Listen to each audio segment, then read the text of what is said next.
to my YouTube channel. Before I start, I'd like to make a couple of shout outs to two other YouTube channels that I've been watching an awful lot of. The first one I came across when I did a lot of searching around after the initial first 2 or 3 videos was a channel by Waldt. There'll be links below as per usual. Now, when I first started watching Mike's videos, I think the very first one I watched I was absolutely amazed by.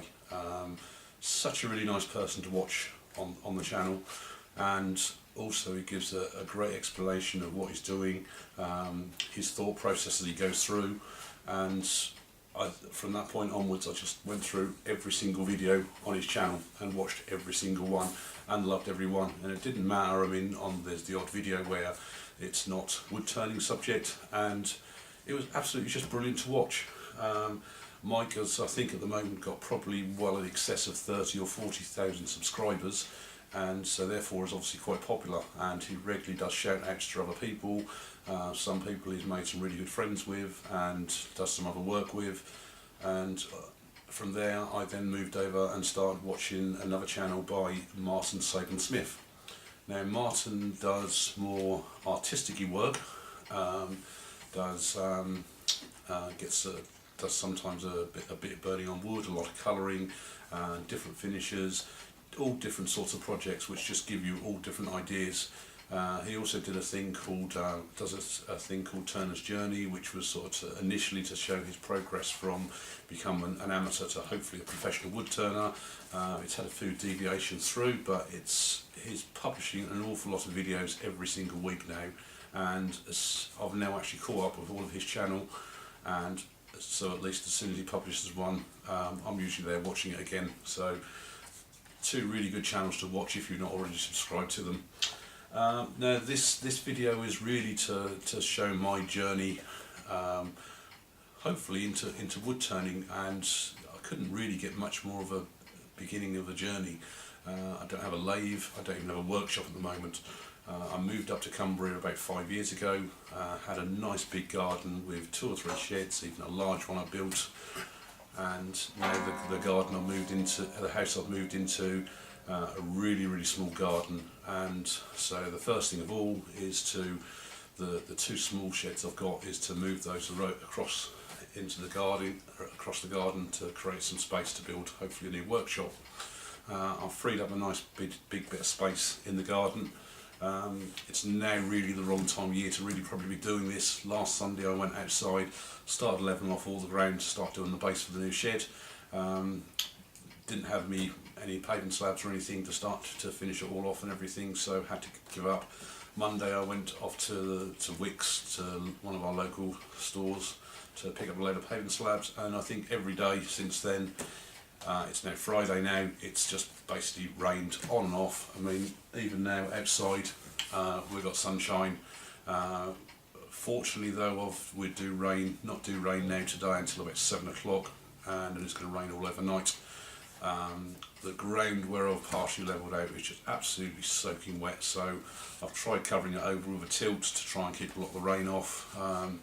Just been out there this morning and uncovered it, and it's just puddles everywhere. So, but the rest of the weekend should hopefully be dry, so whether I can actually get out there and actually do anything is another thing. I've already created some plans for the workshop that I want to build. It's going to be about 2.5 metres wide by 3 metres deep. So it should be hopefully a reasonable size. I know it's certainly nowhere near as big as a lot of other people have, but living on a housing estate with small postage stamp gardens, you're really restricted to what space you can use. It's going to be fully insulated, walls, floor, ceiling the lot, so 1 to obviously keep the weather out, and 2 to hopefully reduce on any noise. Certainly don't want to go upsetting any neighbours. So what made me get into want to do wood turning? Probably when I got married about 18 years ago now. My sister-in-law's father-in-law actually produced us a nice little wooden bowl with lots of little wooden apples in it, and I thought it was absolutely amazing. I always thought it's something brilliant and highly skilled to do. It was last year that I started collecting mechanical clocks. You can probably just about see the base of one behind me there, and just fascinated the way the mechanical clocks work. So one of the things I also bought was the components of a clock off eBay, and it was, I think it's about an 1890 movement. It just contains the clock face, the movement itself, and the pendulum. So I went along, made sure it all worked first of all, bought myself a cheap set of hands, mounted it on a rack and everything just to check it all worked okay. I stripped the whole thing down totally, cleaned it all up in an ultrasonic bath, put it all back together and oiled it, and got it working again absolutely fine. And from there I decided, right, I want to try and make myself my own clock case. Now, I'm no woodworker. My brother is actually a fully qualified carpenter and joiner, but he's 300 miles down the road in Suffolk, and I'm up here in Cumbria. So I went out and bought myself a rotor from Screwfix, I think it was, only about £40–50, and spent many hours outside the back door in the garden there, working away with the rotor to create some form of a case for it. And I've used a acrylic perspex front for the glass, and I'm actually quite pleased with it. It's not brilliant, but for my first attempt I was really pleased with it. So it was when I was making the clock like that, because I'm working outside, I'm totally reliant on the weather and daylight, and it got towards, I think, September last year when I'd finished that one, and had another movement. I'd stripped down and was working on that one, and decided to try and make a case for that one. So working on that has actually been so limited to the time I could spend on it due to daylight and weather. Obviously when you get in towards the winter months, you're relying only on being able to work outside on the weekends, and then you have other family commitments at the weekend as well, so it just really makes life a lot harder. So that was probably the initial reason why I wanted to build a workshop. Filling the workshop, when I looked onto Screwfix again, I just see how cheap prices are of things like bandsaws, pillar drills and stuff like that, and I thought, well, in actual fact I could actually kit out quite nicely. Had initially thought about a metal lathe, but then I thought, well, no, it's a bit restrictive, and I think that was when at that point I started searching around at the wood lathes. I thought, well, because when I made that clock I really want to make some small round feet, and nowhere online can I find anywhere to find any small feet. If you look for anything online for small feet, they're usually about inch and a half wide, and when you've obviously got a small clock case, it's just ridiculous size.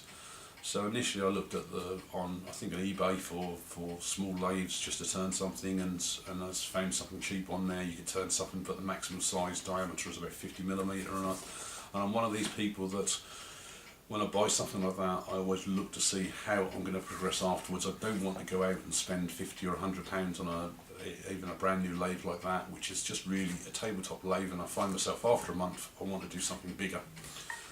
So from that point I did then actually had a search around, and in actual fact I found somebody at work.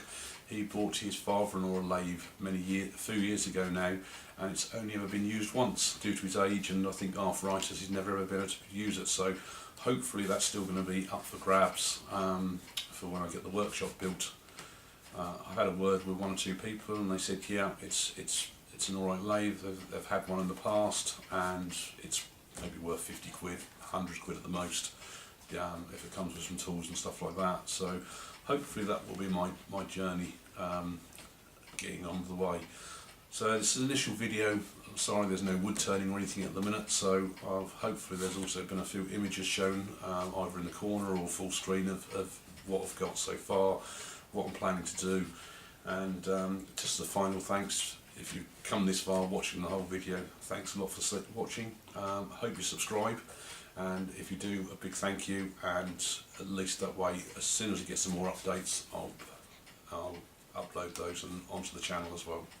And hopefully in the next few months, I mean, I'd like to think that maybe in the next month or so, depending on weather out there, as to whether I get the whole workshop built and then the electrics in and stuff like that as well. So hopefully in the next couple of 3 months I should actually have a fully workshop up and running, and hopefully be turning some wood then. Thanks a lot again for watching. Okay then, bye.